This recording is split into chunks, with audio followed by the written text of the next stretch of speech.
Notre deuxième invité avec qui on va aborder le même sujet s'appelle John Banza Lunda. Vous êtes président de la jeunesse de l'UNAFEC. Bienvenue John. Merci. Voilà, avec vous on parle bien évidemment de la situation dans l'Est de la RDC. L'M23 ne veut pas s'y rendre et signer une cessation hostile et ça complique le retour de la paix dans cette partie du pays. Merci pour l'occasion. J'aimerais ici, d'entrée de jeu, réitérer le message que la jeunesse de notre parti a rendu public il y a quelques jours. Message de félicitations au commandant suprême des forces armées, le président de la République, Joseph Kabila Kabange. Nous avons transmis par le biais de notre président national, l'honorable Antoine Gabriel Kungwa-Koumanza, le message de félicitations pour l'éclatante victoire remportée par les forces armées de notre pays. Nous étions parmi les premiers jeunes au niveau des formations politiques à ne pas comprendre comment une force négative pouvait défier tout un pays de la dimension de la RDC, défier tout un peuple de la dimension de la RDC, on ne pouvait pas comprendre.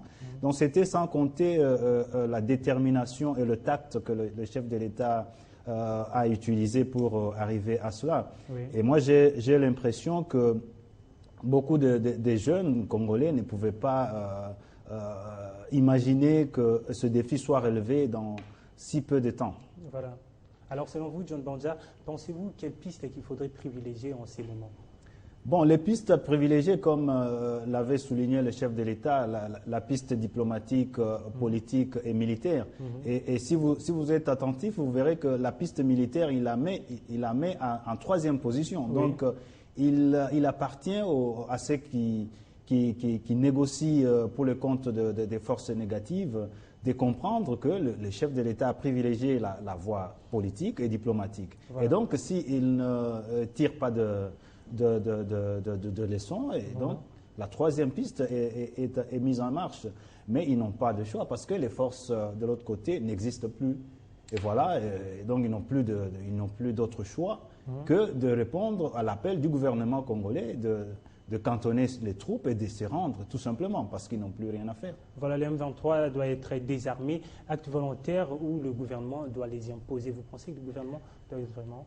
Mais la frappe a été une démonstration que tout celui qui choisit une autre voie que celle de la paix va rencontrer le Congo sur son chemin. Voilà. Et moi, je suis d'autant plus fier de cette démonstration parce que nous étions quelque peu considérés comme des enfants orphelins depuis quelques années. Et on pensait que tout aventurier devait entrer à gauche et sortir par la droite au niveau de notre pays, mais ce n'est pas n'importe... le Congo n'est pas n'importe quel pays. Nous sommes une puissance, nous sommes nés une puissance. Depuis, je vous rappelle que ce pays existe en tant qu'État depuis 1884 et nous existons en tant qu'une puissance. Et donc on ne peut pas comprendre que des aventuriers viennent de partout, tombent même du ciel pour défier le Congo impunément. Et voilà, le chef de l'État a remis les pendules à l'heure et donc nous sommes très fiers. Et voilà pourquoi, au niveau de notre base en province, en particulier au Katanga, il y a eu avant-hier une manifestation, une démonstration de soutien indéfectible de la population katangaise derrière le chef de l'État et encouragé et félicité nos forces armées qui nous ont ôté cette fois-ci la honte et l'opprobre qui nous couvraient depuis bien longtemps. Voilà, John Banza, les gouvernements demandent au M23 de faire une annonce claire, nette et sans ambiguïté. Pensez-vous que le M23 va obéir à cette nouvelle orientation? Ils n'ont pas de choix. De toutes les façons, j'ai suivi sur une chaîne périphérique l'annonce de leur président ou chef, je ne sais pas comment l'appeler, qui demandait à ceux qui en restaient de ne pas combattre. Mais moi, je pense que c'est plutôt le contraire qui devait faire, c'est-à-dire de demander à ceux qu'il en reste de se rendre tout simplement selon l'appel du gouvernement, parce que le feu peut être encore plus désastreux pour eux.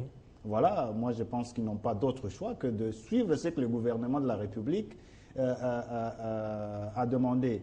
Et puisque, à mon avis, ils confondent les États et les époques.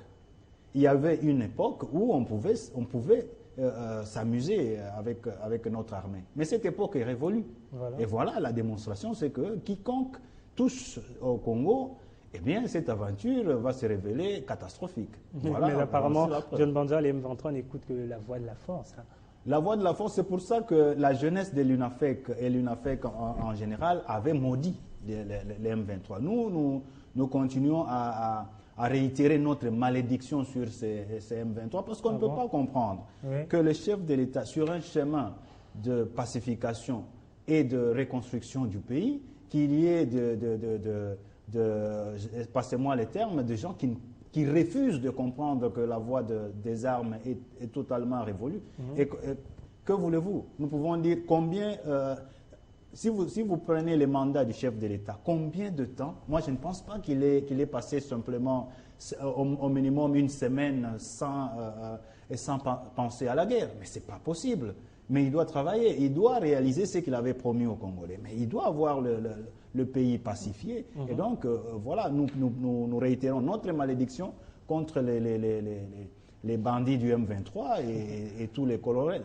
Voilà, le gouvernement de la RDC donne une dernière chance au M23 de se conformer. Pensez-vous que l'appel sera cette fois-ci écouté au M23 ? Mais de toutes les façons, la démonstration de force les y contraint. Les y contraint de comprendre que ne pas entendre cette voix serait totalement suicidaire pour ceux qu'il en reste en tout cas. Il n'y a pas d'autre choix. Et tout le peuple congolais est derrière le président de la République, derrière le gouvernement de la République, derrière les forces armées, pour bouter hors de notre territoire tous ceux qui veulent attenter à sa souveraineté. Et c'est même un serment contenu dans notre hymne national. Donc, et voilà, nous n'avons pas d'autre choix que d'assurer la grandeur du Congo. C'est ce qui nous lie à ce sol ici. Voilà, déjà ce matin à Bunagana et Rutshuru, il y aurait des tirs à l'arme lourde. Vous pensez qu'ils cherchent toujours Quand on coupe dans notre sagesse ancestrale, on dit quand on coupe la tête d'un serpent, même si la queue continue à gesticuler, il ne reste plus grand-chose. Oui. Nous n'avons pas de choix, ils n'ont pas de choix que de se rendre. Autrement, ça serait suicidaire. Il n'y a pas d'autre forme. Vous pensez que c'est la fin de ce mouvement rebelle déjà? Moi, la fin était la fin était au rendez-vous dès la naissance de ce mouvement. Donc le premier jour, le jour qu'ils ont pensé à créer ce mouvement, c'était le jour que la fin a commencé. Parce qu'on ne peut pas comprendre que dans ce pays qui a organisé de suite les élections libres, qu'il y ait un mouvement qui ose penser qu'il puisse prendre le pouvoir par la force. C'est déjà révolu. Et donc la mort du M23 est intervenue à sa naissance. Voilà, le gouvernement dit non à un cessez-le-feu et demande au M23 sa reddition, vous pensez? Oui, puisque notre armée a comme mission de faire respecter la souveraineté de notre pays, de défendre les frontières de notre pays. Il ne faut pas demander à une armée régulière qui remplit son rôle de déposer les armes contre des bandits, quelle que soit leur origine ou quelle que soit leur forme. L'armée ne fait que son travail et il appartient au seul commandant suprême de déterminer dans sa stratégie la cessation ou pas. Il n'appartient pas aux gesticulations des Kudam qui sont éparpillés par-ci, par-là dans certains pays voisins du nôtre, de dire tout ce qu'ils pensent. Oui. Nous n'avons affaire qu'à notre commandant suprême. Et donc, pour nous, notre malédiction, la malédiction de la jeunesse de l'UNAFEC, doit poursuivre les éléments du M23 partout où ils se trouvent, tant qu'ils n'auront pas compris le message du gouvernement. Nous voulons que le président de la République remplisse son mandat dans la paix. Et sinon, pour nous, on ne peut même pas encore compter le mandat du chef de l'État. Voilà, la malédiction doit poursuivre. Ce sont là vos propos. John Banda, vous êtes président de la jeunesse de l'UNAFEC. Merci d'avoir répondu à notre invitation. C'est moi qui vous remercie. Dans quelques minutes, le journal avec Grâce Michel Mouton-Collé. On se retrouve à 19h20 pour prendre le sport. Ça sera avec Doudou Mbala.